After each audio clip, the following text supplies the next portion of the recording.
విష్ణు పురాణం హిందూ ధర్మశాస్త్రాలలో చాలా ప్రాముఖ్యమైన పురాణాలలో ఒకటి. ఇది వేదవ్యాసుడు రచించిన 18 మహాపురాణాలలో ఒకటి. ఇందులో విష్ణుమూర్తి మహిమ, సృష్టి, పాలన, ధర్మం, అవతారాలు మొదలైన విషయాలను వివరంగా వివరిస్తుంది. విష్ణు పురాణం యొక్క ప్రధాన అంశాలు: 1. సృష్టి ఖండం, జగత్తు ఎలా ఉద్భవించిందో, సృష్టి ఎలా జరిగింది అనేది ఇందులో ఉంటుంది. 2. భువన ఖండం, భూమి, ఖగోళం, లోకాలు, మరియు వారి నిర్మాణం గురించి వివరణ. 3. వంశఖండం, సూర్యవంశం, చంద్రవంశం మొదలైన రాజవంశాల వివరాలు. 4. మన్వంతర ఖండం, మనువులు, వారి పాలనకాలం గురించి. 5. అవతార ఖండం, విష్ణువు పత్తివిన 10 అవతారాల కథలు. 6. విశ్రాంతి ఖండం, మోక్ష మార్గం, భక్తి మార్గం గురించి. విష్ణు పురాణం, సృష్టి ఖండం. 1. శూన్యస్థితి, మూల ఆవిర్భావం. ప్రపంచంలో ఏదీ లేదు, కాలం లేదు, దిక్కులు లేవు, దేవతలు లేరు, భూమి లేదు, ఆకాశం లేదు. అప్పటికి పరబ్రహ్మ విష్ణువు మాత్రమే ఉన్నాడు. ఆయన స్వరూపం శుద్ధ సచ్చిదానందం, జ్ఞానస్వరూపుడు. ఈ స్థితిని ప్రళయ పరిస్థితి అంటారు, అంటే అన్నీ లయమైపోయిన సమయం. 2. మహావిష్ణువు యొక్క మాయాశక్తి. విష్ణువు తన మాయాశక్తి ద్వారా సృష్టిని ప్రారంభించాడని పురాణం చెబుతుంది. ఈ మాయ అనేది 3 గుణాల కలయిక: సత్వగుణం శుద్ధత, శాంతి; రజోగుణం చలనం, కార్యాచరణ; తమోగుణం అజ్ఞానం, అంధకారం. 3. ప్రకృతి మరియు మహత్తత్వం. విష్ణువు ముందుగా మూల ప్రకృతిని సృష్టించాడు, ఇది సృష్టికి మూలంగా పనిచేసే శక్తి. ఈ ప్రకృతి నుండి మహత్తత్వం అనే జ్ఞానస్వరూప తత్వం ప్రాప్తించింది. ఇది విశ్వబుద్ధిలాగా ఉంటుంది, జగత్తు ఎలా ఉండాలో తెలుసుకొనే బలమైన తత్వం. 4. అహంకారం, ఏకత్వ భావన. మహత్తత్వం నుండి అహంకారం, అహం భావన జన్మిస్తుంది. ఇది 3గా విభజించబడుతుంది: సాత్విక అహంకారం, దీనిలోనుంచి దేవతలు, ఇంద్రియ శక్తులు, మనస్సు జన్మించాయి. రాజస అహంకారం, ఇది కర్మశక్తిని సూచిస్తుంది.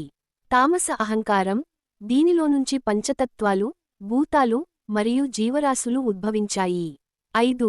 పంచభూతాల జననం. తామస అహంకారంతో పాటు పంచభూతాలు ఏర్పడ్డాయి. 1. ఆకాశం, ధ్వని యొక్క ఆధారం. 2. వాయువు, స్పర్శ యొక్క ఆధారం. 3. అగ్ని, రూపం యొక్క ఆధారం. 4. జలం, రుచికి ఆధారం. 5. భూమి, గంధానికి ఆధారం. ఇవి ప్రపంచ నిర్మాణానికి మౌలిక అంశాలు. 6. ఇంద్రియాలు మరియు దేవతల సృష్టి. సాత్విక అహంకారం నుండి ఇంద్రియాలు, గణానేంద్రియాలు, కర్మేంద్రియాలు ఉద్భవించాయి. అలాగే మనస్సు మరియు వాటిని నియంత్రించే దేవతలు కూడా వచ్చాయి. ఉదాహరణకి, కంఠానికి వాగ్దేవత, చేతులకు ఇంద్రుడు, మోకాళ్లకు యముడు మొదలైనవి. 7. బ్రహ్ముడి జననం. ఈ సమయానికి భగవంతుడు సృష్టిని ప్రారంభించాల్సిన అవసరం గుర్తించాడు. అప్పటికి ఆయన యోగనిద్రలో ఉన్నాడు. ఆ నిద్రలో నుండి జాగృతుడయి తన నాభిలో నుంచి కమలాన్ని సృష్టించాడు. ఆ కమలపు పైన బ్రహ్ముడు జన్మించాడు. బ్రహ్ముడికి సృష్టి కార్యం అప్పగించబడింది. మొదట బ్రహ్ముడు ఎవరు తానే కాదు అన్న అయోమయంలో ఉండి ధ్యానించాడు.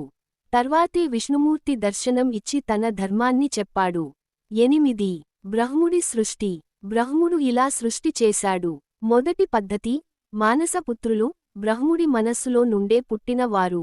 ఉదాహరణకి, మరీచి, అత్రి, వశిష్ఠ, పులస్త్య, అంగిరస మొదలైన ఋషులు. తర్వాత మనవులు, దేవతలు, రాక్షసులు, పశువులు, పక్షులు మొదలైన జీవరాశులు. 9. మనువు, మొదటి మానవుడు. బ్రహ్ముడు స్వయంభువ మనువును సృష్టించాడు. ఆయన భార్య శతరూప. వీరిద్దరూ మొదటి మానవులుగా భూమిపై మనుషుల వంశాల ప్రారంభం చేశారు. భువన ఖండం. భువన ఖండం అనగా భువనాల, లోకాల నిర్మాణం మరియు నిర్వహణ. పురాణాల ప్రకారం మొత్తం 14 లోకాలు ఉన్నాయి. వీటిని 2 భాగాలుగా విభజిస్తారు. 1. ఉపరిలోకాలు, వెన్నుమీద ఉన్న లోకాలు. 1. సత్యలోకము, బ్రహ్మలోకం, బ్రహ్ముడు నివసించే స్థలం. అత్యంత పవిత్రమైన లోకం. ముక్తి పొందినవారు ఇక్కడికి చేరతారు. 2. తపోలోకము, తపస్వులు, ఋషులు నివసించే లోకం. 3. జనలోకము, బ్రహ్మనిష్ఠులు, సాధనాపరులు ఉన్న లోకం. 4. మహలోకము, పుణ్యాత్ములు ఉన్న స్థానం. 5. స్వరలోకము ఇంద్రలోకము ఇంద్రుడు, దేవతలు నివసించే లోకం. 6. భువర్లోకము గంధర్వులు, సిద్ధులు ఉన్న స్థలం. 7. భూలోకము మనం నివసించే భూమి. 2. అధోలోకాలు భూమికి దిగువ ఉన్న లోకాలు. 1. అతల, 2. వితల, 3. సుతల. ఇక్కడ మహాబలి చక్రవర్తి నివసిస్తాడు. విష్ణువు వామన రూపంలో ఉండే స్థలం. 4. తలాతల, 5. మహాతల, 6. రసాతల, 7. పాతాళం నాగల లోకం. అనంతుడు ఇక్కడ నివసిస్తాడు. ఈ 7 లోకాలను కలిపి పాతాళ లోకాలు అంటారు. వీటిలో భయంకరమైన జీవులు, నాగులు, రాక్షసులు నివసిస్తారు. లోకాల మధ్య సంబంధం. ఈ లోకాలు అన్నీ బ్రహ్మాండం అనే ఒక మహాగోళ రూపంలో ఉన్నట్లు పురాణాలు చెబుతాయి. భూమి మధ్యలో ఉంటుంది. భూమిపై 4 యుగాలు వస్తాయి: కృత, త్రేత, ద్వాపర, కలియుగం. ఈ యుగ చక్రం అన్నిటినీ ప్రభావితం చేస్తుంది. భూమి నిర్మాణం. భూమిని జంబూద్వీపం అనే పేరుతో పేర్కొంటారు. ఇది మొత్తం 7 ద్వీపాలలో ఒకటి. ఈ జంబూద్వీపంలో 9 ఖండాలు ఉంటాయి. మనం నివసించే ఖండం పేరు భారత ఖండం. ఇదే మన భారతదేశపు ప్రాచీన విశ్వదృష్టి. వంశఖండం. ఈ ఖండం ద్వారా మనకు భారతదేశ రాజవంశాల పురాణపరమైన మూలాలు తెలుస్తాయి. ఇందులో ప్రధానంగా 2 వంశాలు. 1. Suryavamsam solar dynasty. ఈ వంశం ఆదిత్యుని వంశంగా చెప్పబడుతుంది. అంటే సూర్యుడి సంతానం. మొదటి రాజు స్వయంభువ మనువు, బ్రహ్ముని కుమారుడు, భూమి పాలన కోసం సృష్టించబడిన మొదటి మనవుడు. ఆయనకు 2 కుమారులు ఉత్తానపాదుడు, ప్రియవ్రతుడు. సూర్యవంశ రాజుల వంశావళి చిత్రంగా ముఖ్య వ్యక్తులు మాత్రమే. ఇక్ష్వాకుడు ఈయన సూర్యుని కుమారుడు. ఆయన నుంచే సూర్యవంశం ప్రారంభమైంది. మంధాత ధర్మాత్ముడిగా ప్రసిద్ధుడు. సగర మహారాజు 60,000 మంది కుమారుల తండ్రి. భగీరథుని పూర్వీకుడు. అంశుమాన్ గంగను భూమిపై తేనికై ప్రయత్నించినవాడు. భగీరథుడు గంగను భూమికి తీసుకురావడంలో విజయవంతమై పితృదేవతలకు మోక్షం కలిగించినవాడు. దిలీపుడు రఘు మహారాజు, అజ మహారాజు. శ్రీరామచంద్రుడు ఈ వంశంలోని అత్యున్నత వ్యక్తి. ఆయన ద్వారా ఈ వంశం రఘువంశం గా ప్రసిద్ధి చెందింది. శ్రీరాముని తరువాత కుశుడు రాముని కుమారుడు. అతనివల్ల రాఘవ వంశం కొనసాగుతుంది. 2. చంద్రవంశం లూనర్ డైనెస్టీ. చంద్రుడి వంశంగా ప్రసిద్ధి. చంద్రుని కుమారుడు బుధుడు, బుధుని కుమారుడు పురూరవుడు. ఇవే వంశ ప్రారంభం. చంద్రవంశ రాజుల వంశావళి ముఖ్యులు మాత్రమే. పురూరవుడు ఉర్వశి అనే అప్సరసతో ప్రేమకథ ఉంది. యయాతి అతని కుమారులు యదు, తుర్వసు, ద్రుహ్యు, అను, పురు. యదువంశం యాదవులు. కృష్ణుడు ఈ వంశానికి చెందుతాడు. పురువంశం తరువాత కౌరవులు, పాండవులు ఈ వంశంలో పుడతారు. యదవ వంశం శ్రీకృష్ణుడు పుట్టిన వంశం. యదువు దేవమీదుడు సూరసేనుడు వసుదేవుడు శ్రీకృష్ణుడు. వంశఖండం ముఖ్య ఉద్దేశ్యం భగవంతుడు కలిగిన అవతారాలు ఎవరెవరు ఏ వంశానికి చెందారో తెలియజేయడం.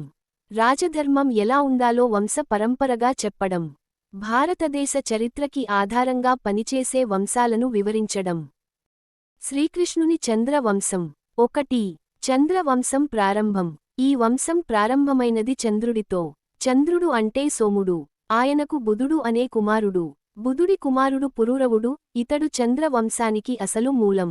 పురూరవుడు ఆయు నహుషుడు యయాతి. 2. యయాతి చంద్రవంశానికి కేంద్ర బిందువు. యయాతికి 5 కుమారులు. 1. యదు యాదవ వంశం. శ్రీకృష్ణుడు ఇక్కడ పుడతాడు. 2. తుర్వసు. 3. ద్రువ్యు. 4. అను. 5. పురు. పాండవులు, కౌరవులు ఈ వంశానికి చెందినవారు. యయాతి యౌవనాన్ని కోల్పోయినప్పుడు యదు తండ్రికి సహకరించలేదు. అందుకే ఆయన వంశానికి సింహాసనం దక్కలేదు. కాని అతనికి కీర్తి, శౌర్యం ఉంది. 3.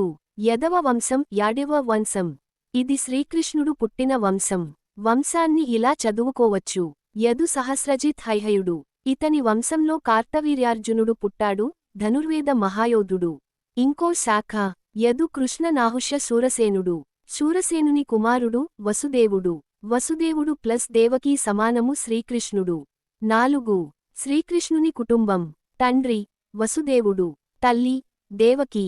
పెంపక తల్లి యశోద. పెంపక తండ్రి నందుడు. సోదరుడు బలరాముడు, అక్క సుభద్ర, భార్యలు ముఖ్యంగా రుక్మిణి, సత్యభామ, జాంబవతి మొదలైనవారు, మొత్తం 8 ప్రధాన రాణులు, 16,108 మంది భార్యలు. 5. కృష్ణుని సంతానం. ప్రద్యుమ్నుడు రుక్మిణీదేవి కుమారుడు. అనిరుద్ధుడు తదుపరి తరం. వజ్రనాభుడు అనిరుద్ధుని కుమారుడు. ఈ వంశాన్ని పాండవులు కురుక్షేత్ర యుద్ధం అనంతరం నిలబెట్టారు. 6. యాదవుల అంతం. శ్రీకృష్ణుడు ద్వారక నగరాన్ని నిర్మించి పాలించేవాడు. చివరికి యాదవులు పరస్పర ఘర్షణతో నాశనమయ్యారు. ఇది మౌసల పర్వం మహాభారతంలో వివరించబడింది.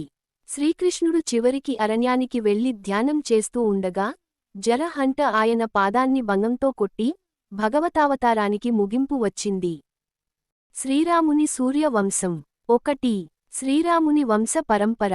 శ్రీరాముడు సూర్య వంశానికి చెందుతాడు. ఈ వంశం యొక్క ఆరంభం ఇలా ఉంటుంది. బ్రహ్ముడు మరీసి కశ్యపుడు వివస్వాన్ సూర్యుడు. సూర్యుడు ఇక్ష్వాకుడు వంశం ప్రారంభం. ఇక్ష్వాకుని నుండి రఘువంశంగా మారుతుంది. ఎందుకంటే రఘు అనే మహారాజు ఈ వంశాన్ని ప్రతిష్టాత్మకం చేశాడు. 2. శ్రీరాముని ముఖ్య పూర్వీకులు. సగర మహారాజు. సముద్రాన్ని త్రవ్వించినవాడు. 60,000 మంది కుమారులు పాపభాగ్యాన్ని పొందారు. గంగను భూమికి తేనికై ఈ వంశం ప్రయత్నించింది. భగీరథుడు. గంగను భూమికి తీసుకొచ్చినవాడు. సగర కుమారులకు మోక్షం కలిగించాడు. దిలీపుడు. శివుని, నందిని, గోవు సేవ చేసి పుణ్యం పొందిన రాజు. రఘు మహారాజు. వీరుడు, ధర్మవంతుడు. వంశానికి రఘువంశం అనే పేరు తీసుకొచ్చిన రాజు. అజ మహారాజు. కైకేయి వంశానికి చెందిన ఇందుమతి అనే మహారాణిని వివాహం చేశాడు. ఈ ఇద్దరి కుమారుడు శ్రీరాముని తండ్రి దశరథ మహారాజు. 3. శ్రీరాముని జననం. అయోధ్య నగరంలో దశరథ మహారాజు పాలించేవాడు. ఆయనకు 3 భార్యలు. కౌసల్య రాముని తల్లి, కైకేయి భరతుని తల్లి, సుమిత్ర లక్ష్మణుడు శత్రుఘ్నుని తల్లి. వారికి సంతానము కలగక దశరథుడు పుత్రకామేష్టి యాగం నిర్వహించగా అగ్నిదేవుడు ఇచ్చిన పాయసం తిని రాణులు గర్భవతులయ్యారు. అలా పుట్టినవారు శ్రీరాముడు కౌసల్యమ్మగారు పుట్టించారు. భరతుడు కైకేయి పుట్టించారు. లక్ష్మణుడు శత్రుఘ్నుడు సుమిత్ర పుట్టించారు. 4. రాముని జీవితం సంక్షిప్తంగా. విశ్వామిత్ర మహర్షితో కలిసి తాడక, సుబాహు, మారీచులను సంహరించాడు. సీతా కళ్యాణం.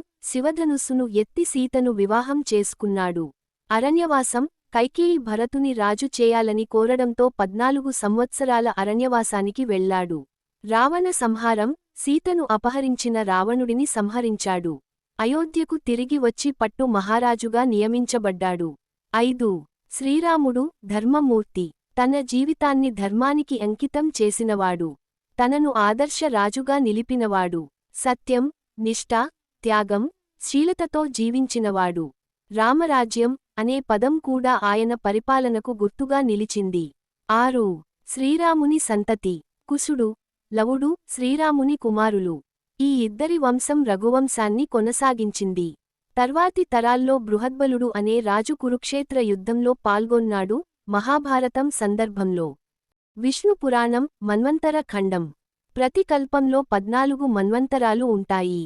ప్రతి మన్వంతరానికి ఒక మనువు, ఒక ఇంద్రుడు, కొన్ని దేవతాగణాలు మరియు 7 ఋషులు ఉంటారు.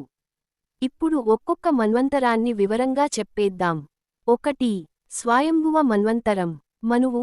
స్వయంభువ మనువు బ్రహ్మదేవుని మనుమడు. 7 ఋషులు మరీచి, అత్రి, అంగిరస, పులస్త్య, పులహ, క్రతు, వశిష్ఠ. ఇంద్రుడు యజ్ఞ. విష్ణు అవతారం, వరాహావతారము. భూమిని హిరణ్యాక్షుడి నుండి రక్షించి త్రాగిన తీర్థం పైకి తీసి భూమిని స్థిరపరచాడు.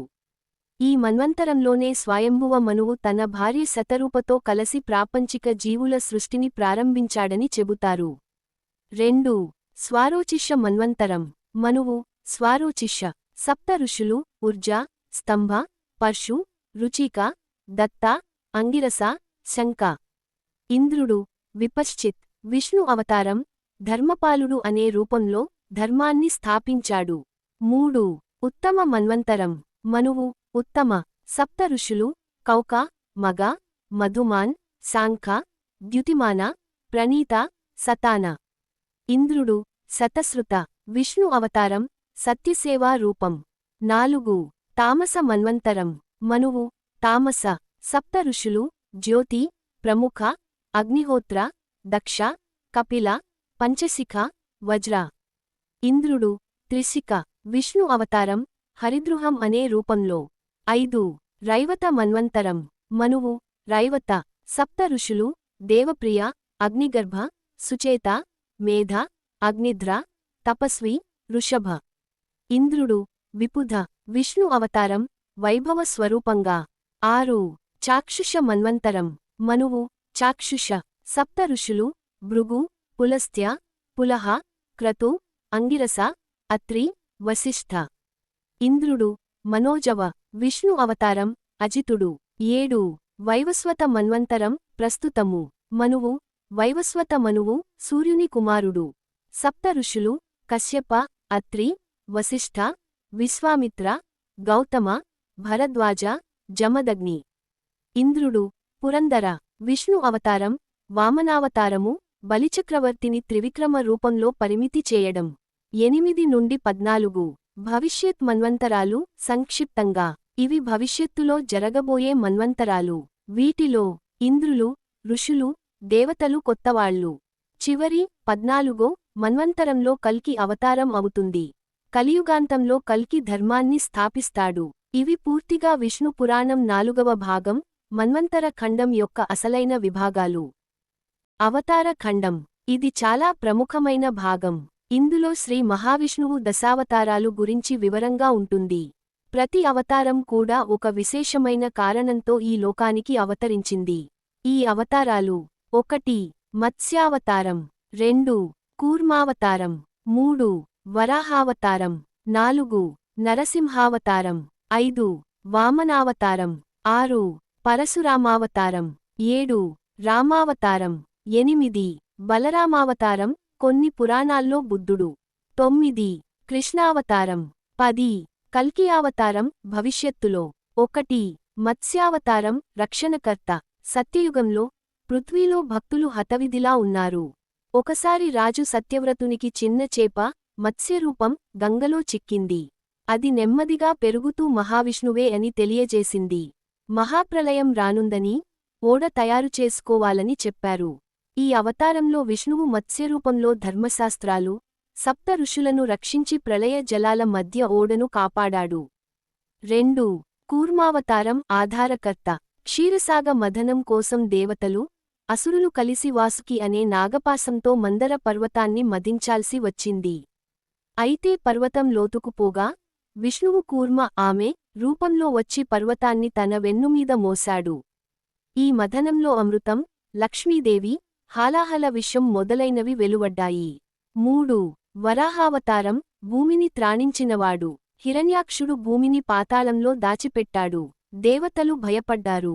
విష్ణువు వరాహం, పంది రూపం లో అవతరించి హిరణ్యాక్షుడిని సంహరించి భూమిని పైకి తీసి స్థిరపరిచాడు. ఇది ధర్మాన్ని స్థాపించిన గొప్ప అవతారం. 4 నరసింహావతారం, భక్త పరిపాలకుడు. హిరణ్యకశిపుడు విష్ణు భక్తులపై దాడి చేశాడు. అతని కుమారుడు ప్రహ్లాదుడు భక్తుడు. అతన్ని కూడా హింసించగా విష్ణువు నరసింహ, అర్ధ మనిషి, అర్ధ సింహం రూపంలో వెలసి సాయంకాలంలో తలుపు మధ్య హిరణ్యకశిపుని సంహరించాడు. ఈ అవతారం భక్తి మహిమను చూపిస్తుంది. 5 వామనావతారం, అహంకార నివారకుడు. బలిచక్రవర్తి అన్నిచోటా జయించాడు. దేవతలు నివాళి పెట్టగా విష్ణువు వామన, బాలబ్రహ్మచారి రూపంలో వచ్చి 3 అడుగులు భూమి అడిగాడు. 2 అడుగుల్లో భూమి, ఆకాశం నిండగా 3వ అడుగు కోసం బలిచక్రవర్తి తలచూపాడు. వామనుడు అతని వినయాన్ని అంగీకరించి పాతాళంలో రాజ్యాధికారం ఇచ్చాడు. 6 పరశురామావతారం, క్షత్రియ సంహారుడు. క్షత్రియులు ధర్మాన్ని మరచిపోయారు. విష్ణువు బ్రాహ్మణ రూపంలో రాముడిగా, పరశురాముడు అవతరించి 21 సార్లు క్షత్రియులను సంహరించాడు. ఆయనకు అష్ట్రశక్తి, భగవద్దీక్ష ఉండేది.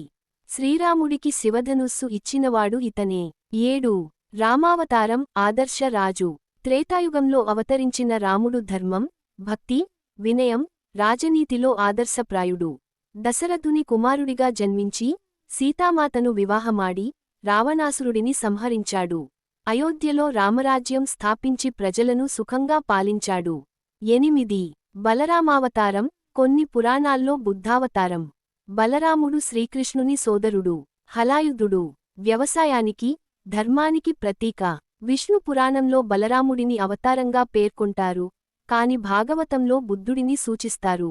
9 కృష్ణావతారం, పూర్ణావతారం. శ్రీకృష్ణుడు విష్ణువు పూర్ణ అవతారము. మధురలో జన్మించి, గోకుల, బృందావనంలో బాలలీలలు చేసి, కంసుని సంహరించాడు. మహాభారత యుద్ధంలో గీతోపదేశం ఇచ్చి ధర్మాన్ని నిలబెట్టాడు. అతని జీవితం ప్రేమ, భక్తి, ధర్మ పరిరక్షణకు ప్రతీక. 10 కల్కి అవతారం, భవిష్యత్తులో రానున్న అవతారం. కలియుగాంతంలో, ధర్మం పూర్తిగా నశించినప్పుడు, కల్కి అవతారంగా విష్ణువు శ్వేత గుర్రం మీద, ఖడ్గంతో అవతరించి అధర్మాన్ని నాశనం చేస్తాడు.